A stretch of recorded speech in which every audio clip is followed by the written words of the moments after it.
Good evening, America. I'm Sandy Marecki. I'm the National Secretary of State for the Republic for the United States of America. I'm going to be reading to you a public notice that was created in response to the SG Anon video that was recorded on March 10th, 2025 and released on March 12th, 2025. It's not my usual thing to read from a script, but I'm going to read you what this public notice says, since it makes sense to have a video reply to a video. So you can get this transcript in the actual link to below this video when it's posted. So, Republic for the United States of America, public notice, secure ID number RR950286787 RUSA. Official response to SG Anon's podcast. To the esteemed statesmen of the Republic for the United States of America. This document serves as the official response of the Republic for the United States of America to the video recorded by SG Anon on March 10, 2025, and published on March 12, 2025. Introduction. For over 227 years, as George Washington cautioned in his 1796 farewell address, cunning, ambitious, and unprincipled men have subverted the sovereignty of the American people. Our constitutional republic, intended to be of the people, by the people, for the people, was covertly transformed into a corporate democracy without consent. In 2010, loyal Americans lawfully re-inhabited this republic through the Declaration of Sovereign Intent and Proclamation of Claim and Interest, 2012. Grounded in the Constitution and affirmed by Chisholm v. Georgia, 2 U.S. 419 in 1793, which upholds the people as sovereign. SG Anon's video distorts this mission with false statements alleging historical betrayals, military conspiracies, and internal corruption.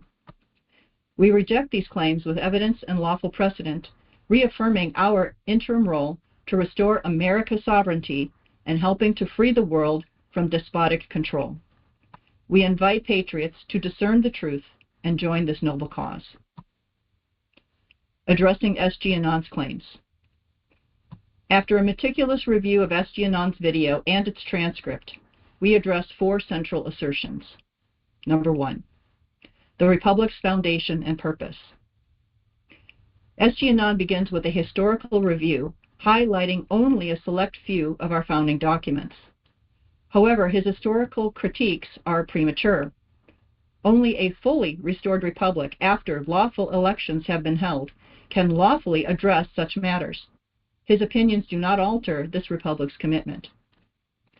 The Republic for the United States of America is not a final solution, but a lawful bridge to restore governance as it stood on December 19, 1860, the eve of South Carolina's secession, when congressional seats began to be vacated.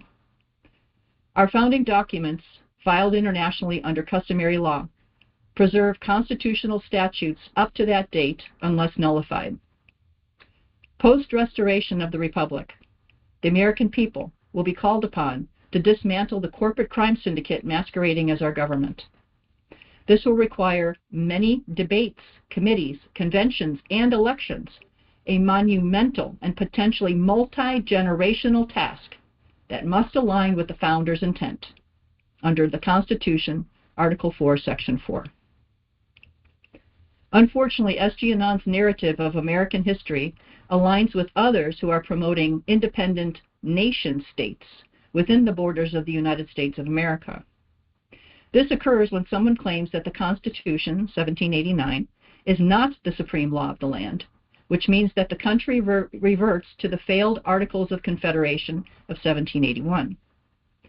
Claims of independent nations within U.S. borders align with Civil War secessionists, risking prosecution under the Insurrection Act of 1807.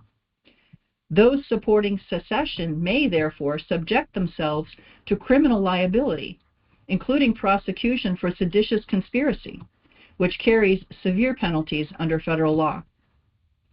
This republic fully supports the original Constitution and therefore will not support the concept of independent nation-states. We work diligently for the full restoration of the constitutional republic gifted to us by our forefathers. Number 2, Re-Inhabitation history. SG Anon's account of this republic's re-inhabitation in 2010 relies heavily upon unverified hearsay. The authoritative historical record, with over 3,100 references, is a 2-volume series titled Re-Inhabited by Jean and David Hertler. The books testify that James Timothy Turner was elected by state representatives in 2010, but served as an interim admin president. This status is very similar to having a House admin or Senate admin, when either does not have a quorum to elect a House Speaker or Senate President, respectively. A full Electoral College confirmation for Turner was impractical in the early stages of the re-inhabitation. Following Turner's 2012 arrest by the FBI, his duties transitioned in line of succession to then Senate President pro tempore James Buchanan Geiger. President Geiger was elected in a Republican election with Electoral College per the Constitution in 2013. Due to the lack of a quorum since then, President Geiger has been oath-bound to continue his duties until a quorum can be established. Number 3, 1 Statute 50 and the Northwest Ordinance. SG Anon parrots a splinter group's assertion that the Northwest Ordinance, 1787, invalidates the Republic. However, this Republic follows 1 Statute 50, which is the law enacted by the First Congress in 1789 to codify the Northwest Ordinance and signed by President Washington. This settled law guided American statehood for over 120 years. In a court case, Strader versus Graham, 51 U.S. 82 in 1851. After the infiltration of 2012 to 2013 caused several Republic seats to be vacated, then Senate President and then Vice President proposed the use of 1 Statute 50 to President Geiger to fill those seats. By April 7th of 2014, as confirmed by official Republic emails, Senate President sent an update to President Geiger on the status of the idea. On December 8th, 2016, implementation of 1 Statute 50 was officially announced after proper constitutional procedures through the House, the Senate, and the judiciary. Additionally, SG Anon purports that Turner claims that he never approved of the use of 1 Statute 50. Although in prison during this time, Turner was fully briefed on the progress of the statute's implementation in the Republic. This included Turner's review and edits of the Re-Inhabited books, which fully documented the efforts.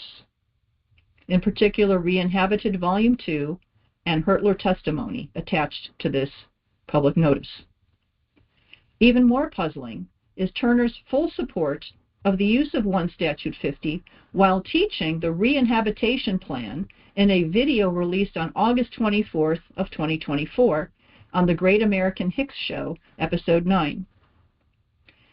Sometime after this, Turner suddenly and mysteriously reversed his thinking. In conclusion, his claims of sudden unilateral action by President Geiger to use 1 Statute 50 are baseless. Lastly, there are constitutionally mandated ways to repeal a congressionally passed law. The splinter group disregards these mandated ways. There are 2 actions of Congress that could be repealed, which are the 1 Statute 50 itself from 1789 or the implementation of 1 Statute 50 in 2016. The Constitution states that Congress can sponsor a bill to do this through the lawful legislative process, or a formal review can be requested through the Supreme Court. There is no option to destroy the lawful republic in order to remove the law.